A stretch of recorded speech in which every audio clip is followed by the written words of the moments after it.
కార్తీకు దీపని వాళ్ళ రెస్టారెంట్‌కి తీసుకెళ్తాడు.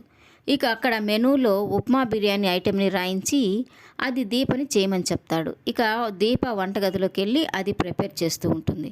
ఇక అంతలో అక్కడికి జోష్న వస్తుంది. ఇక మెనూలో ఉప్మా బిర్యానీ ఉండడం చూసి మేనేజర్‌ని పిలిచి, "మన హోటల్‌లో ఏ ఐటెం ఉండదు కదా! ఎవరు రాశారు?" అని అడుగుతూ ఉంటుంది. ఇక మేనేజర్ అయితే, "కార్తీక్ సార్ వచ్చారు.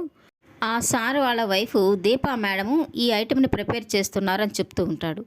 ఇక జోష్నకి దీపని మేడం అనేసరికి ఒక్కసారిగా కోపం ముంచుకొచ్చి మేనేజర్ చెంప చెళ్ళుమనిపిస్తుంది. మరొక్కసారి తనని మేడం అంటే ఊరుకునేది లేదు. ఈ రెస్టారెంట్‌కి మేడంని నేనే అని చెప్పి ఇక దీప ఉన్న దగ్గరికి వెళ్తూ ఉంటుంది. ఇక దీపను చూడగానే, "కొత్తగా వచ్చిన వంట మనిషి నువ్వేనా?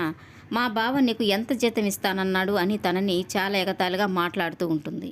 ఇక ఇంతలో అక్కడికి వచ్చిన కార్తీక్ కాస్త చదువుకున్న దానిలాగా బిహేవ్ చేయమని జోష్నకి బుద్ధి చెప్తూ ఉంటాడు. ఇక దీప అయితే, "పర్వాలేదులే కార్తీక్ బాబు" అంటుంటే, "నువ్వు ఉండు దీప, అనవసరంగా నువ్వెందుకు మాటలు పడాలి" అని తను అడ్డుకుంటూ ఉంటాడు. ఇక జోష్న అయితే, "పెళ్ళాం మీద ఒక మాట పడనిచ్చేటట్టుగా లేదే" అని అంటూ ఉంటుంది.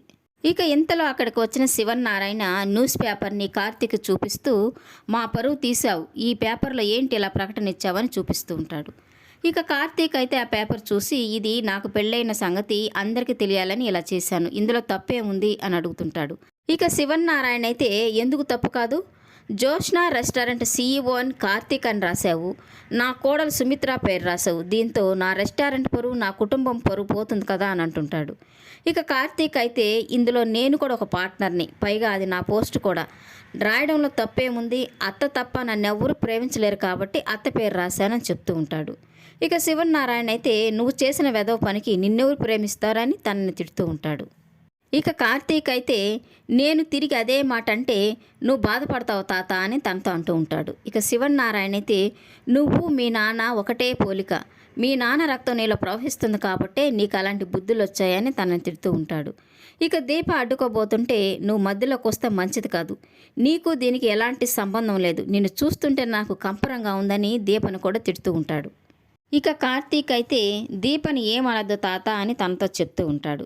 ఇక శివనారాయణ అయితే, "నువ్వు చేసిన వెధవ పనికి నాకు కోపం వచ్చింది, నువ్వు సారీ చెప్పు" అంటుంటే, "ఎలా చెప్పాలో చెప్పు తాత, నీ కాళ్ళు పట్టుకొని చెప్పమంటావా" అంటుంటే, "అవసరం లేదు, పేపర్లో నీకు మాకు ఎలాంటి సంబంధం లేదని ప్రకటన ఇవ్వు" అని చెప్తూ ఉంటాడు. ఇక కార్తీక్ అయితే, "నన్ను వద్దనుకున్నది మీరు కాబట్టి మీరే నా ఫోటో పేపర్లో వేయించి మీకు నాకు ఎలాంటి సంబంధం లేదని రాయించండి, అయినా మీరు మీ మనవరాలు మీ పరువు మీరే తీసుకుంటున్నారు, నాకున్న బుద్ధి కూడా మీకు లేదు" అనడంతో ఇక ఒక్కసారిగా శివనారాయణకి కోపం వచ్చి కార్తీక్ని కొట్టడానికి చేతుతాడు. ఇక ఇంతలో పక్కనే ఉన్న దీప కార్తీక్ మీద దెబ్బ పడకుండా తన చేతిని అడ్డుపడుతుంది. ఇక ఒక్కసారిగా శివనారాయణ షాక్ అయిపోయి అలాగే దీప వంక చూస్తూ ఉంటాడు.